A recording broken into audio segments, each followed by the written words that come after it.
Alors, au cinéma, il y avait eu ça numéro 1 et ça numéro 2, réalisé par Andrés Muschietti.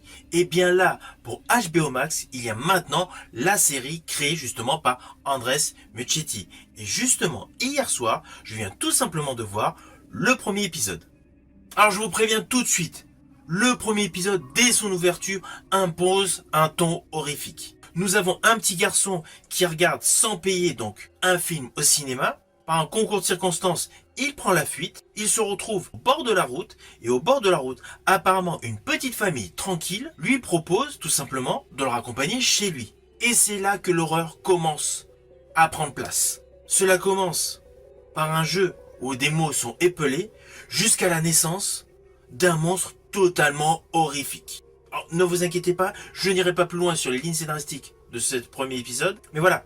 Le ton est immédiatement donné et après il y a une plongée verticale pour nous présenter les égouts faisant apparaître le titre. Et là nous basculons pleinement dans une histoire au cœur d'une ville américaine des années 60. L'ambiance est lourde, le décor est travaillé, on retrouve totalement l'ambiance des derniers films ça.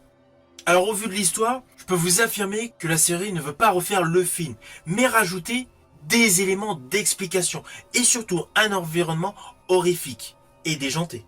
Ainsi, on explore quelque chose de beaucoup plus sombre, tout simplement pour vous préciser que dans cette série, on ne va pas du tout rigoler.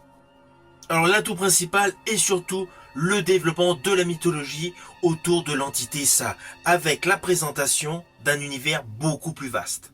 Le côté juvénile et le côté adulte est parfaitement dosé, implicitement un large public va pouvoir être hypé par cette série.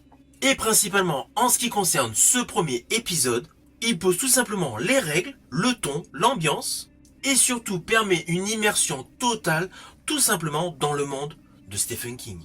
Perso, j'ai particulièrement aimé la séquence finale dans le cinéma. Dès que j'aurai vu l'épisode 2, je reviendrai vers vous.